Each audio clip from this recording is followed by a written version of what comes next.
The leftover royals are streaming too, but nobody's watching. Guys, this is according to an article by JP Keanabo. Love him, love it. The British monarchy has a new job description: forget duty, service, and ceremony. Welcome to the streaming era. Of course, we know they are trying to follow, the best of the best, Harry and Meghan. But let's see how they're facing. Let's see how they are doing. Let's see if it's worthwhile. Are they winning? Are they losing? Let's see. So welcome to the streaming era where kings, queens, princes, and princesses have become walking brands. And yes, they're all rolling out content. But here's the thing: nobody's watching. Nobody is watching the leftover royals, and we know who they are: William, Kate, Charles, and Camilla.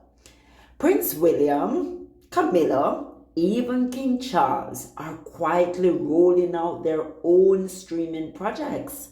And yet, the press can't stop obsessing over Harry and Meghan.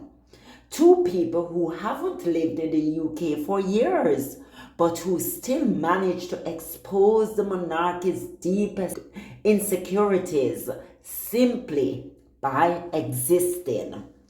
Let's be clear. The so-called working royals aren't just working for the crown, they're working the cameras. Williams' homelessness documentary aired on ITV and Disney Plus. Camilla's got a special called Behind Closed Doors, promising intimate access to her advocacy work. Charles is prepping a Netflix documentary marking 50 years of the King's Trust.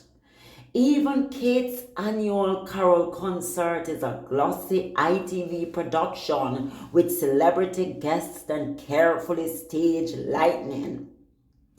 And yet, where is the coverage?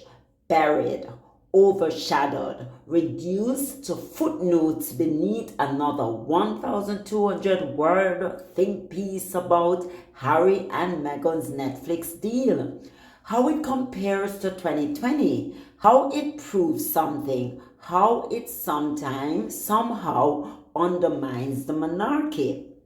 The tabloids know exactly what they're doing. Harry and Meghan generate clicks, outrage, a false sense of superiority for the audience. They are perfect scapegoats, independent, principled, and inconveniently unwilling to play along. Meanwhile, the leftover royals, those who stayed behind, are desperately trying to rebrand themselves as social reformers and cultural curators. Trouble is, hardly anyone's tuning in. Williams' homelessness film aired and disappeared without a ripple. Camilla's upcoming intimate access special, it feels more like a late-night Channel 5 expose than a royal triumph. Charles's documentary is coming, but unless David Attenborough narrates it, don't expect it to trend. And Kate's carol concert, complete with celebrity cameos, lands like a polished LinkedIn post. Pretty, professional, forgettable, and forgettable. Always. It happens so quick and so fast. It's just so meaningless, so boring. Meanwhile, across the Atlantic, the Duchess of Sussex just dropped the trailer for season 2 of With Love Meghan, a Netflix series that radiates warmth, creativity, and actual star power. Chrissy Teigen, Tan France, Jose Andres, Jay Shetty, Samin Nasrat. This isn't a vanity project. It's authentic storytelling filmed in a Montecito farmhouse brimming with joy and humanity. It premieres August 26th, and unlike the monarchy's offerings, it isn't pretending to be above Netflix show. It knows what it is: connection, culture, and a little sparkle. The Marcus Sparkle.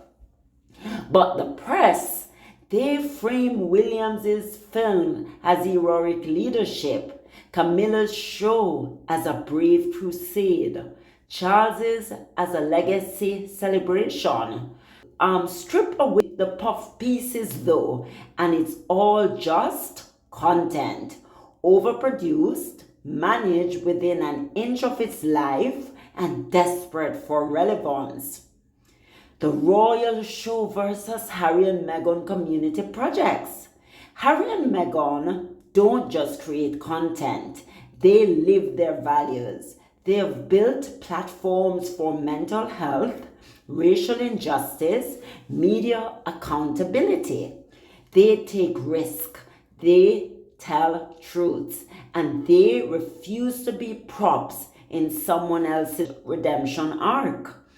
That's why they remain the most watched, most discussed, and most relevant members of the royal family, whether the palace likes it or not. The monarchy's media strategy isn't failing, it's invisible. They are producing shows nobody watches, launching campaigns nobody remembers, clinging to images photoshopped beyond recognition. And through it all, the press keeps pretending the crown is sacred, while betting the farm on the Sussexes to drive clicks. Yes, because you notice that they cannot mention any of the royals without involving Harry and Meghan's name in the headlines, because they know who generates the clicks, who is where the relevance lies, this is where people are watching. People are not interested in the monarchy. They're a dying institution, a relic of the past. If the monarchy wants to be taken seriously, it needs to stop pretending its streaming ventures are acts of duty. And if the press wants a shred of credibility, it should admit what everyone already knows. The royals are chasing relevance Harry and Meghan already earned. Until then, as I say to you, Meghan and Harry lead, they follow. And it is true, because Meghan did our podcast, they followed it.